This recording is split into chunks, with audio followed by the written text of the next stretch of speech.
12절에서 26절 교독합니다. 오늘은 4월 12일 금요일 아침입니다. 4월 12일자 본문 마가복음 14장 12절에서 26절까지 교독합니다. 신약 성경 79쪽입니다. 마가복음 14장 12절에서 26절까지 교독합니다. 무교절의 첫날 곧 6월절 양 잡는 날에 제자들이 예수께 여짜오되 우리가 어디로 가서 선생님께서 6월절 음식 잡수시게 준비하기를 원하시나이까 하매 예수께서 제자 중에 둘을 보내시며 이르시되 성내로 들어가라. 그리하면 물 한 동이를 가지고 가는 사람을 만나리니 그를 따라가서 어디든지 그가 들어가는 그 집 주인에게 이르되 선생님의 말씀이 내가 내 제자들과 함께 6월절 음식을 먹을 나의 객실이 어디 있느냐 하시더라 하라. 그리하면 자리를 펴고 준비한 큰 다락방을 보이니 거기서 우리를 위하여 준비하라 하시니 제자들이 나가 성내로 들어가서 예수께서 하시던 말씀대로 만나 6월절 음식을 준비하니라. 저물매 그 12를 데리고 가서 다 앉아 먹을 때에 예수께서 이르시되 내가 진실로 너희에게 이르노니 너희 중에 한 사람 곧 나와 함께 먹는 자가 나를 팔리라 하신대 그들이 근심하며 하나씩 나는 아니지요 하고 말하기 시작하니 그들에게 이르시되 12 중에 하나 곧 나와 함께 그릇에 손을 넣는 자니라. 인자는 자기에 대하여 기록된 대로 가거니와 인자를 파는 그 사람에게는 화가 있으리로다. 그 사람은 차라리 나지 아니하였더라면 자기에게 좋을 뻔하였느니라 하시니라. 그들이 먹을 때에 예수께서 떡을 가지고 축복하시고 떼어 제자들에게 주시며 이르되 받으라 이것은 내 몸이니라 하시고 또 잔을 가지사 감사 기도하시고 그들에게 주시니 다 이를 마시매 이르시되 이것은 많은 사람을 위하여 흘리는 나의 피 곧 언약의 피니라. 진실로 너희에게 이르노니 내가 포도나무에서 난 것을 하나님 나라에서 새 것으로 마시는 날까지 다시 마시지 아니하니라 하시니라. 이에 그들이 찬미하고 감람산으로 가니라. 아멘. 무교절 첫날 양잡는 날이 되자 제자들이 우리는 어디서 6월절 만찬을 하나요? 라고 묻자 예수님이 제자 둘을 성내로 보내서 물동이를 가지고 가는 자를 따라가라고 했습니다. 그러면 6월절 식사 장소를 마련하게 될 거라고 얘기를 해주는데 그대로 다 됐습니다. 예수님은 6월절 식사 중에 자신의 그릇에 손을 넣는 자가 자신을 팔 것이라고 하셨습니다. 그리고 떡을 떼어 주시며 자신의 몸이라 하시고 또 잔을 주시며 많은 사람을 흘리는 자신의 언약의 피라고 하셨습니다. 오늘 질문은 이 6월절 만찬, 이것이 나중에 성찬으로 발전하는데요. 이 6월절 만찬을 통해서 우리가 알 수 있는 것은 무엇입니까? 이것이 질문입니다. 첫 번째로 12절부터 16절까지 말씀을 근거로 주님의 말씀에 믿음으로 순종하면 그대로 이루어진다는 것을 우리에게 보여줍니다. 예수님이 지금 한 주간에 일어난 일을 수없이 많이 얘기를 하고 있는데 성경으로 보면 몇 장이 기록되어 있지만 사실은 한 주, 그것도 며칠 사이에 일어나고 있는 일이에요. 주일, 월화, 수, 목, 금, 토, 주일 한 주간에 일어난 일들을 엄청 많이 기록하고 있어요. 예수님이 예루살렘에 입성하면서 오늘이 만약에 양 잡는 날이라고 한다면 목요일 밤이든지 금요일 날 정도 되는 것이죠. 목요일 밤이 되겠죠. 목요일 밤, 금요일 날 되겠죠. 근데 예수님이 예루살렘에 입성하면서 나귀를 타셨잖아요. 근데 갑자기 들어가지 아니하시고 나귀를 구해 오는 거예요. 가면은 한 번도 사람이 타지 않는 매여 있는 나귀가 있을 거다. 그것을 가지고 오라고 풀었을 때 이거 왜 가져가십니까? 라고 하면 주께서 쓰시겠다고 해라.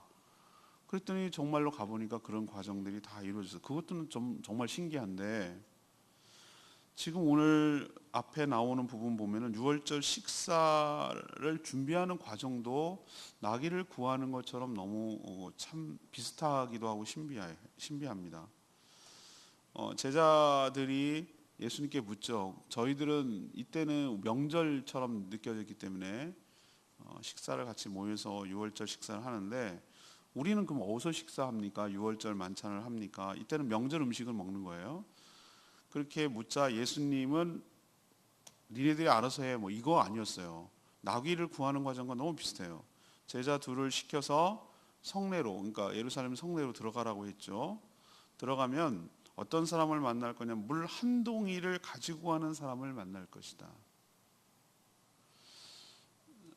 물 한 동이가 뭐 가능한 한둘이 아닐 건데, 근데 저도 몰랐는데 여기서 명사가 남성 명사예요. 남자들은 물동이를 가져가는 게 아니라 가죽 부대를 지고 가는, 가죽 부대를 메고 가지고 가는 스타일이고요. 여성들이 주로 물동이를 지고 간다고 해요. 근데 여기서 남성 명사라는 얘기는 독특한 거예요. 가죽이 아니라 남자인데도 불구하고 물동이를 가져가는 하인이 있을 거다. 그러니까 금방 알아보겠다 그러는 거죠. 여러 사람이 있으면 누가 알아보겠어요. 물동이가 한둘이 아니고 명절에 물 소요가 엄청나게 많은데 그걸 어떻게 알았을까? 예수님이니까 알죠. 나귀가 매여 있는 걸 어떻게 알았을까? 예수님이니까 알죠. 그분이 여기서 보면은 이것조차가 벌써 우리는 암시를 받을 수 있어요. 이분이 보통 분이 아니구나. 이분이 세상의 주권자구나라는 것을 전 여기도 알 수 있다니까요. 그래서 따라가라고 그랬어요. 그 사람을 따라가서 그 사람이 아니라 그 집 주인에게, 아마 하인이었던 것 같아요. 집 주인에게 이렇게 하라고 해요. 선생님과 제자들이 함께 유월절 할 장소가 어디 있느냐라고 물으면, 이런 밑도 끝도 없는 말이 어디 있어요. 이거는 예약도 안 되고 체크인도 안 되는 상황이잖아요. 그죠? 이거야말로 황당하기 짝이 없는 일인데도 그럼 안내할 거라고 하시는 거예요, 주님이. 자, 여러분이 제자예요. 제자 2명이에요. 그럼 여러분 어떻게 하시겠어요? 저는 이렇게 대답합니다. 진짜요? 뭐 이렇게 나올 것 같아요. 저는 다 얘기된 거예요? 저는 이렇게 얘기할 것 같아요. 안 되면요? 뭐 이런 식으로 저는 생각할 것 같아요. 확 의심하고 이렇게 뭔가 확증이 안 져지면은 섣불리 움직이지 못하는데, 여기서 저는 이만큼 그래도 자랐다고 생각하는 거예요. 제자들이 믿음이 갑니다. 간 게 왜인가? 학습이 됐거든요. 믿음은 학습이라고 제가 말해요. 경험이라고 얘기를 드렸어요. 나귀 구하는 걸 봤거든요. 자기들도 봤거나 경험했거나. 그래서 주님의 말씀에 순종하면 미래는 불투명하고 어떻게 될지 하나도 몰라도 다 마치 얘기가 다 된 것처럼 주님이 말씀하시니 믿음을 가지고 나는 심부름꾼이니 내가 그것까지 따지고 뭐 어쩌고저쩌고 그게 할 게 아니라 하라는 걸 하면 되니까 믿음으로 순종하고 가면 이루어진다는 것을 또 한 번 보여주는 거예요. 갔어요. 갔더니 한치에 마치 본 것처럼, 재현하는 것처럼 그대로 이루어졌어요. 물 한 동이 지고 가는 남자를 받고 그 남자를 따라갔고 주인에게 유월절 만찬 장소를 준비하라고 하니 보여줬어요. 뭘 보여주는가? 주인이 마치 기다렸다는 듯이 예약이 된 것처럼 자리를 펴고 준비한 큰 다락방을 보여줬어요. 이게 마가의 다락방이라고 추정을 해요, 사람들이. 제가 예루살렘에 들어갔을 때 마가의 다락방이, 난 다락방 그럼 우리 번역이 좀 이상해요. 우리는 다락방 그럼 여러분 무슨 생각납니까? 그냥 조그만한 뭐 2층에 뾰족하게 나온 아이린의 집 같은 그런 거 생각하잖아요. 다락방 그 정도. 근데 가서 보니까 이게 다락방이 아닌데 보니까 그게 진짜인지 아닌지 내가 모르겠다. 의심이 간다고 저는. 너무 큰 홀이에요. 내가 보니까. 아무튼 그게 거기가 그렇다고 그러니 그런 줄 아는데, 근데 지금 그때랑 2000년 전이니까 너무 다르겠지만 아무튼 엄청난 컸어요. 제가 느끼기에는 다락방은 우리 조그만하고 옹기종기하고 크기도 작고 지붕도 작고 뭐 이런 개념인데 그게 아니었어요. 엄청난, 나름 보니 큰 식당 정도 됐어요. 거기에 다 자리를 펴놓고 다 준비해놨어요. 그래서 수월하게 제자들은 유월절 식사 장소와 음식 같은 거를 다 준비를 할 수가 있었어요. 저는 여러분 이 첫 번째에서 뭐가 여러분 딱 느껴지십니까?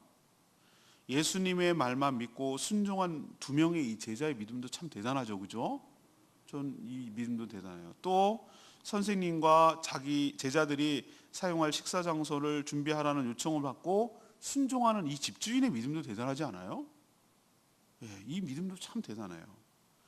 그런데 진짜로 대단한 분은 이 모든 것을 다 알고 하라고 하시는 예수님이 진정으로 대단한 줄로 압니다. 우리가 무엇을 이것을 통해서 알 수 있냐면은 예수님은 그냥 한 분 사람이 아니라는 거예요. 그분은 모든 것을 알고 계시는 하나님인 것을 여기서 또 한 번 알 수가 있는 거예요. 그리고 그렇게 시킬 수 있는 권한과 권세가 있는 분인 것을 압니다. 그럼 우리는 어떻게 반응을 해야 되냐? 주님의 말씀이 잘 이해 안 가고 좀 너무 불투명하고 불안하고 두렵고 만약에 안 하면 창피하게 뭐가 돼? 망신당하는 거 아니야? 이런 거 말고 믿음으로 순종하고 한 발 한 발 나갈 때 하나님께서 우리에게 길을 보여주시고 그 말씀이 성취되는 것을 경험할 수 있도록 은혜를 주시고 그 성취를 통해서 믿음이 더욱 강화되게 하시고 주님이 누구신지를 분명하게 더욱 알게 되고 주님을 더 사랑하고 신뢰하고 의지하게 되는 효과가 믿음의 선순환이 우리 삶 가운데도 일어나게 될 줄로 믿습니다.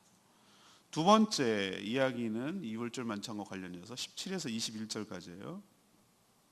차라리 태어나지 않았으면 더 좋았을 인생이 있다는 거예요. 저녁이 이제 됐습니다. 6월절 만찬은 다 준비됐어요. 12명을 데리고 제자들 데리고 이미 준비된 6월절 식사 장소로 예수님이 가셨어요. 다 앉아 먹는데 식사하는 자들 중에 한 명이 자신을 팔 거라고 진짜 입맛 뚝뚝 떨어지는 얘기를 하시는 거죠. 충격적인 얘기를 하셨어요. 근데 이미 예수님은 알았다 몰랐다. 알았다는 거예요.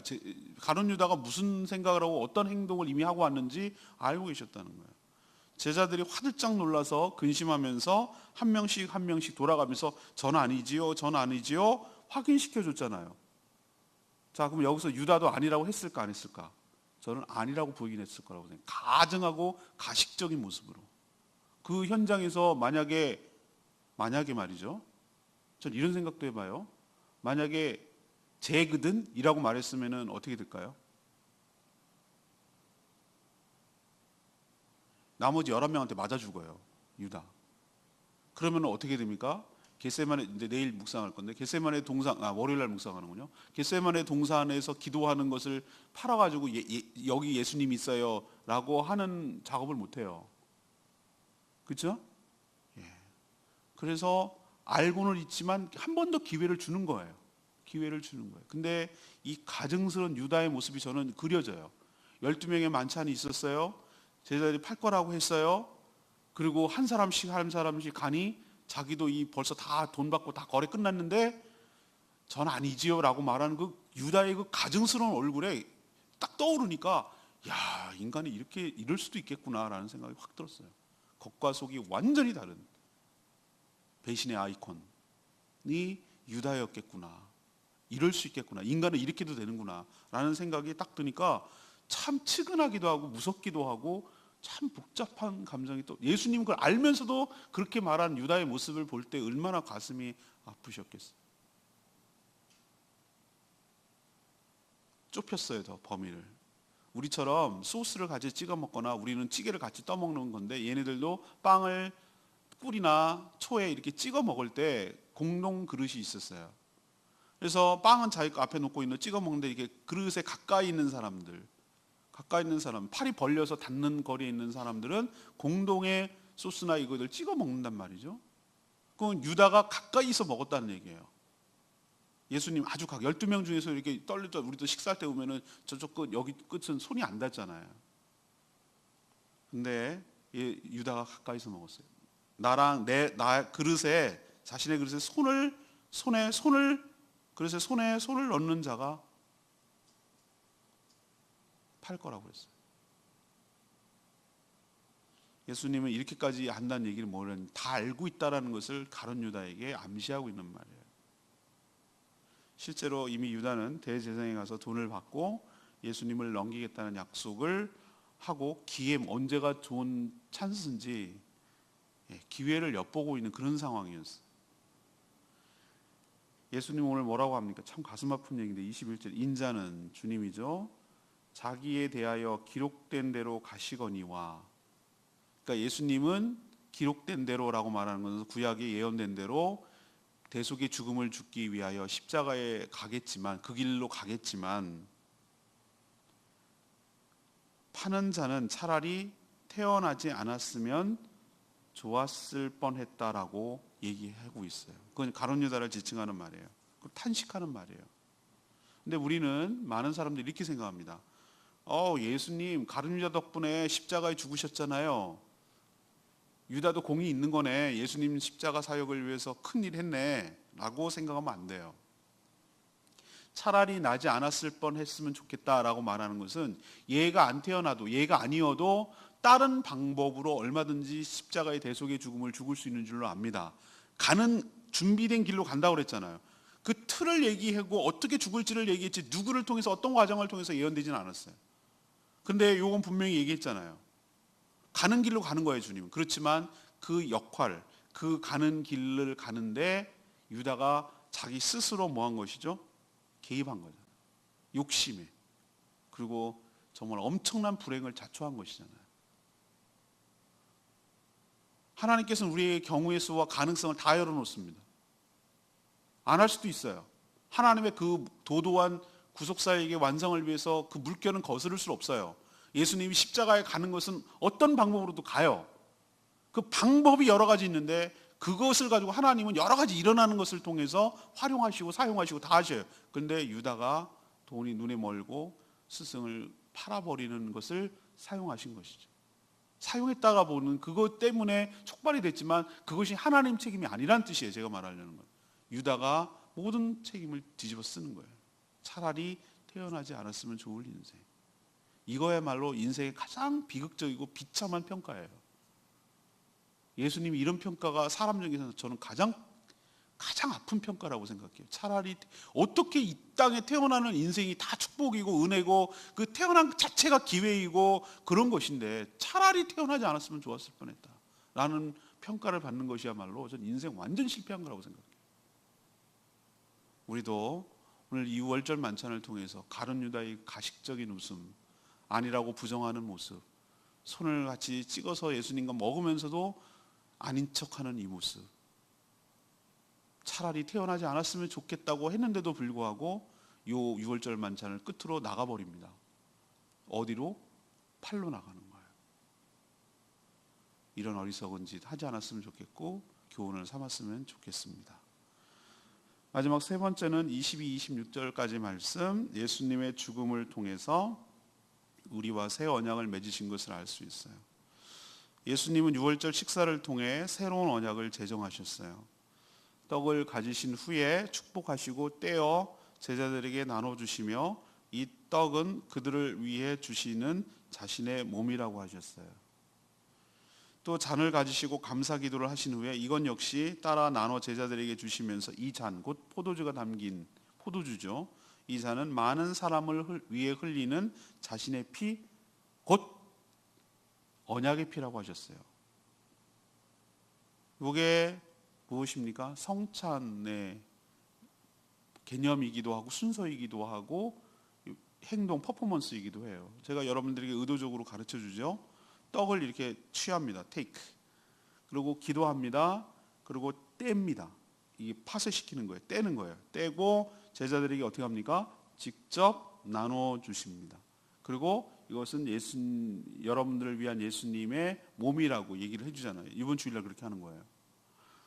떡이 먼저예요. 보이시죠? 그 다음에 잔을 따라요. 잔을 이렇게 따라주는 이유가 뭡니까? 이게 흘리는 거잖아요. 제가 설명 퍼포먼스를 하잖아요. 그죠? 항상 십자가에서 위에서 아래로 피가 떨어지는 거예요. 이 잔은 이렇게 잔을 보호해야 되니까 밑으로 떨어지는 것이, 각 잔이 또 그릇이 받아야 되는 거잖아요. 이 피는 곧 생명을 상징해요. 20세기가 지나는데도 불구하고 다른 장기는 다 만들어내요. 뭐 그런 시대까지 왔어요. 유전자도 조작하느니 어떠니 뭐 이딴 소리를 하고 있는데, 여전히 블러드, 피는 못 만들어요. 피에 생명이 있다고 구약에 얘기하고 있어요. 그래서 여전히 헌혈을 받아야 되는 상황이에요. 그리고 모든 문제는 피의 문제이기도 해요. 피가 탁하니 뭐 어쩌니. 그리고 피를 통해서 보면 모든 병균을 검사하는 것들이 요즘 발달돼 있어요.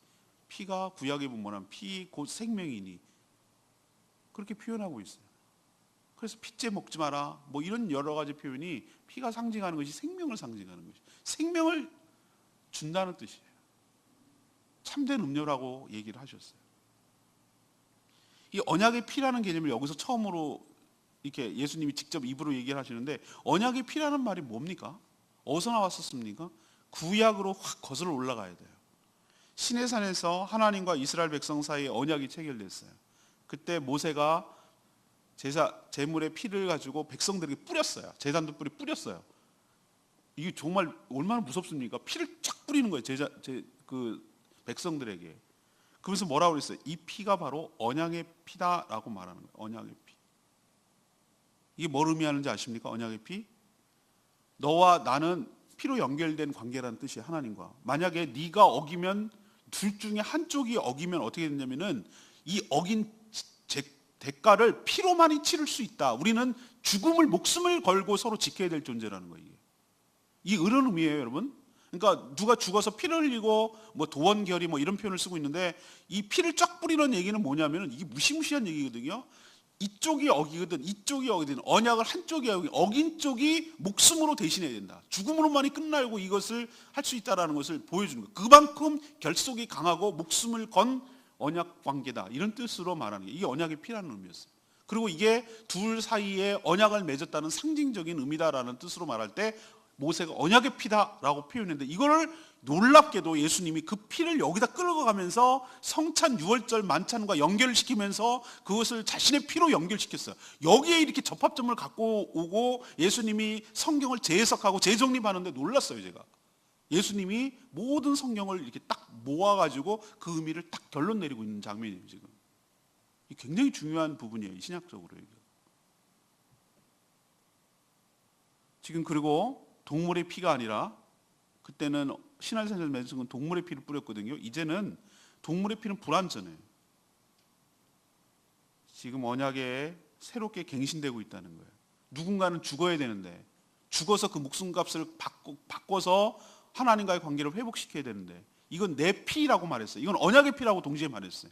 내 피를 흘려서 그 속죄함으로 너희들의 모든 죄값을 치르고 언약 관계가 깨졌던 것을 하나님과 내 피를 통하여 다시 회복시키겠다는 의미가 여기에 깔려 있는 거예요. 이 신학적으로 여러분들은 내가 어떻게 표현력이 좀 딸려가지고 내가 좀 답답해요. 내가 뭐 좀 시원하게 이해시키게 설명을 시켜주고 싶은데 이걸 어떻게 할지. 그래서 동물의 피가 아니라 예수님의 보혈로 하나님의 우리를 향한 형벌과 분노가 사라지고 예수 그리스도를 믿는 자 곧 영접하는 자에게 하나님의 자녀와 백성이 될 수 있는 길을 새로운 계약, 새로운 체결할 수 있는 새로운 관계를 맺을 수 있는 그렇게 길이 열리고 이 피를 통하여 바로 새로운 언약 관계가 들어간다는 것을 상징하는 것이에요. 그래서 하나님과 우리 사이에는 동물이 아니라 예수님의 보혈, 예수님이 보증이 되시고 예수님이 희생 제물이 되셔서 하나님과 우리 사이에 새로운 피로 맺은 예수님의 피로 맺은 새로운 언약 관계가 형성되었음을 이 성찬을 통하여 보여주고 있는 줄로 믿습니다.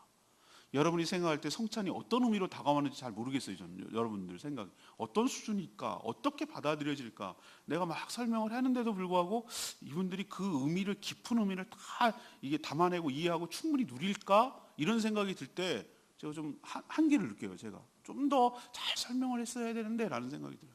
근데 여러분이 어느 정도 생각하는지 모르겠지만 이 성찬은 여러분이 생각하는 것보다 훨씬 깊은 의미가 있어요. 훨씬. 그래서 가급적이면은 우리가 개신교에서 큰 약점이 하나 있는데 종교개혁을 하면서 캐톨릭을 자꾸 버린다고 그래서 좋은 것마저 많이 버렸어요. 근데 지금도 예를 들면 루터교 같은 경우는 성공회 같은 경우는 그 예배 가운데 항상 성찬이 들어있어요. 예배 중에. 근데 나는 모든 개신교가 저는 그 예배 중에 성찬이 필수적으로 그냥 예배 순서 안에 들어갔으면 좋겠다라는 생각도 하는 사람 중에 하나예요. 길어져서 문제지. 아무튼 이 언약, 이 예수님의 죽음을 통하여 우리와 하나님 사이에 새로운 언약이 체결되었고 화해되었고 다시 관계가 회복될 수 있었음을 기억하는 저와 여러분 되기를 소망합니다. 25절 말씀 부가적으로 설명하는 말씀인데요. 내가 포도나무에서 난 것을 하나님의 나라에서 새 것으로 마시는 날까지 다시 마시지 아니하리라. 이 포도나무에서 난 것이 뭐죠? 포도주죠. 예수님이 성만찬에서 마신 잔은 십자가에서 흘릴 고난을 상징하는 것이죠. 이 잔을 내게서 옮기옵소서. 겟세마니 내일이죠. 그 상징하는 거잖아요. 그러나 그 죽는 고통이 있었기 때문에 모든 사람들이 죄가 사해지고 구원받을 수가 있었죠. 다시 마시지 않는다라는 것은 금주의 개념이 아니에요. 이번 십자가 고난으로, 이번에 죽는 예수님 십자가의 고난으로 뭐 하다는 거예요? 충분하다는 거예요. 또 고난을 뭐 할 필요 없다? 또 잔을 마실 필요가 없다. 그러니까 이 십자가 사역이 완벽하다, 퍼펙트하다는 거예요.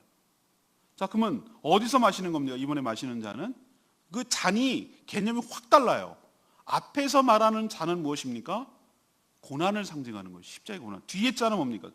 하나님 나라에서 새 것으로 마시는 날. 이건 뭘 의미합니까? 이건 축하주예요.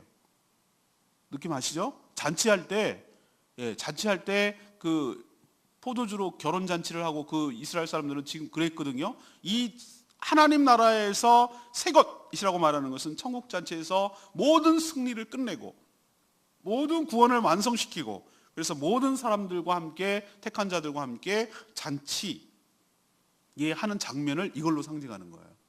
그런 일까지는 이제는 다시는 마시는 일이 없겠다 이렇게 얘기하시는 것은 더 이상 십자가의 고난은 불완전해서 또 이런 고난을 받을 이유는 없다. 이것으로 충분하고 이걸 뭐라고 해요? 수학에서 필요 충분 조건.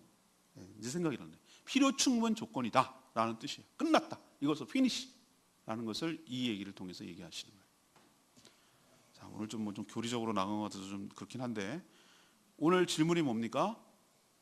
6월절 이 만찬 과정 하는 과정이 있잖아요. 내일부터는 이제 본격적으로 뭐가 들어갑니까? 고난 주간으로 이제 본문이 들어가기 시작해서 한 주 동안 예수님의 고난과 행적에 대해서 얘기하고 부활절과 부활절 다음 날 월요일까지 마가복음이 끝나거든요. 거기까지 다 부활 이후의 모습까지 다 그려내고 있어요. 지금 일부러 본문 편집을 본문 조각을 보고 있는 사람이 그렇게 편성을 했어요. 그래서 딱 끝나고 그 다음에 이제 구약으로 또 다시 넘어가는 이런 식이에요. 아무튼 이 6월절 만찬 성찬을 통해서 우리가 알 수 있는 것은 뭡니까? 이게 오늘의 질문인데 첫 번째는 이 준비하는 과정을 통해서 우리가 알 수 있어요. 뭘 알 수 있죠? 예수님이 주님이구나, 전지전능하구나, 알고 있구나, 다 예비했구나, 우리 삶도 준비하겠구나, 우리는 시키는 대로 하면 되는 거구나, 믿음을 가지고 순종하면 되는 거구나, 하나님 다 알고 있구나, 우리를 위해서 예비해 놓으셨구나. 이 말 믿으시죠? 믿음으로 한 발 한 발 나가면 되겠구나, 그러면 정말 그 말씀대로 실현되겠구나 라는 것을 우리에게 가르쳐줘요. 의심하지 말고 두려워하지 말고 믿음으로 순종하면 이미 준비된 자리, 예비된 자리가 있을 것이다. 걱정하지 마라 라는 것을 보여줘요. 두 번째는 뭡니까? 이 유다를 좀 보라고요. 차라리 태어나지 말았으면 좋았을 뻔한 인생으로 살아서는 안 되겠구나 라는 생각을 하게 되고 마지막 기회까지 발로 차잖아요. 지금 이렇게까지 얘기를 했는데도 불구하고. 세 번째는 뭡니까? 이 중요한 오늘 본문 테마죠. 이 성찬의 개념이 뭐냐는 거예요. 예수님의 이 죽음을 통해서 하나님과 우리가 새로운 신약, 그래서 신약이에요. 구약, 신약 이렇게 새로운 언약 관계로 들어가서 하나님과 화해하고 화목하고 그래서 하나님의 모든 좋은 축복과 은혜를 우리가 받아놓을 수 있는 길이 예수님의 죽음을 통하여 활짝 열리게 된 줄로 믿고 천국의 잔치에까지 동참하는 축복이 우리 가운데 있게 될 줄로 믿습니다. 오늘 말씀 붙들고 기도하기 전에 377장 찬양지 부르고 기도하겠습니다.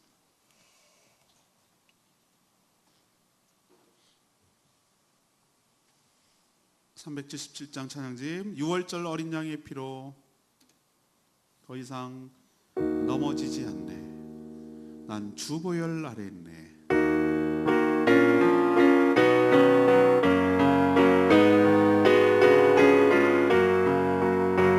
6월절 어린 양의 피로 나의 삶의 문이 열렸네. 저 어둠의 권세는 힘이 없네. 주보혈의 능력으로 원수가 날 정죄할 때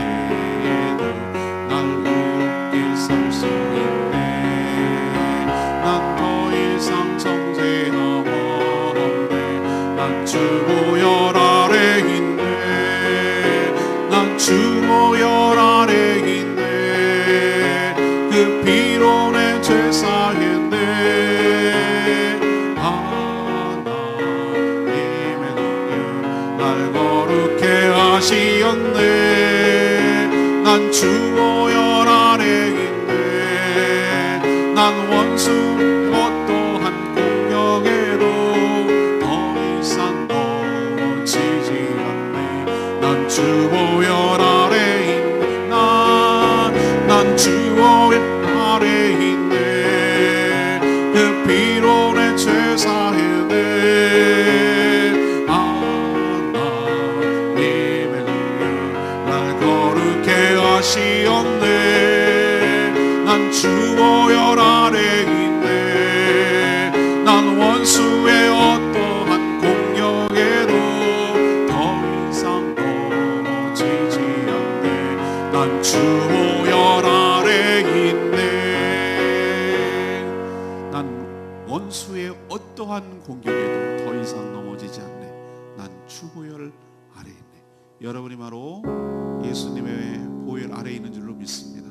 예수님 때문에 새로운 언약이 체결되어서 하나님 관계가 회복되므로 하나님의 신령한 하늘의 좋은 것들과 하나님의 보호와 하나님의 축복 가운데 그 관계가 형성된 줄로 믿습니다.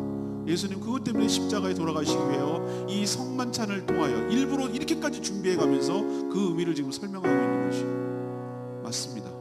예수님의 살이 우리를 위한 참된 양식이 되었고 너희를 위한 몸이라고 하신 이 말씀이 그 의미고, 예수님의 피 때문에 언약의 피, 곧 너희를 위한 흘리는 피라고 하셨습니다. 이 피 때문에, 이 흘리는 피 때문에, 이 고난 때문에, 이 생명 때문에 우리가 살 길이 열리고 모든 죄가 사해진 줄로 믿습니다. 천국에서 놀라운 잔치에 동참할 수 있는 길이 열린 줄로 믿습니다. 이렇게 하기 위하여 이 땅에 오시고 이 길을 알면서도, 무서우면 알면서도 이 길을 가신 주님의 은혜를 찬양합니다. 그리고 신뢰합니다. 그리고 우리도 주님을 위하여 이렇게 새로운 일을 행해 주신 하나님을 찬양하며 감사하며 주님의 언약의 관계에 동참하며 우리도 이 언약을 누리며 살아가며 확인하는, 그리고 누리는 저희들 되기를 소망합니다. 다 같이 주여 외치며 기도합니다. 주여 아버지, 유월절 어린 양의 피로 나의 삶의 문이 열렸네. 저 어둠의 권세는 이미 없네. 주 보혈의 능력으로 원수가 날 정죄할 때에도 난 그렇게 설 수 있네. 난 더 이상 정죄가 없네. 난 주 보혈 아래 있네. 난 주 보혈 아래 있네. 난 원론에 사했네. 하나님의 능력 날 거룩해 하시었네. 난 주 보혈 아래 있네. 난 원수의 어떠한 공격에도 더 이상 넘어지지 않네. 난 주 보혈 아래 있네.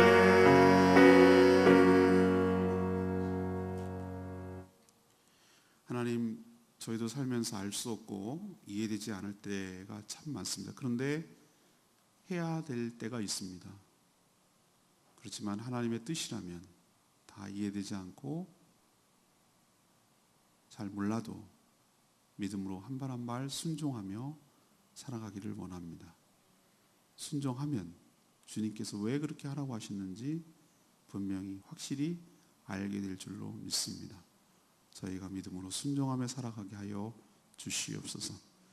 가룟 유다처럼 차라리 나지 않는 것이 나은 그런 비참한 인생으로 살지 않게 하여 주시고, 이 땅의 삶이 더욱더 아름답고 살만하고 의미 있고 이유 있고 보람 있고 그렇게 주님께 붙들려서 존귀하게 쓰임받는 삶을 살다가게 하여 주시옵소서. 예수님을 자기의 수단으로 삼지 않게 하여 주시고 마음에도 없는 가식적이고 위선적인 삶을 살지 않게 하여 주시옵소서. 예수님의 보혈로 새 언약이 체결된 줄로 믿습니다. 그 떡은 예수님의 몸이며 그 피는 우리를 위하여 흘린 언약의 피인 줄로 믿습니다.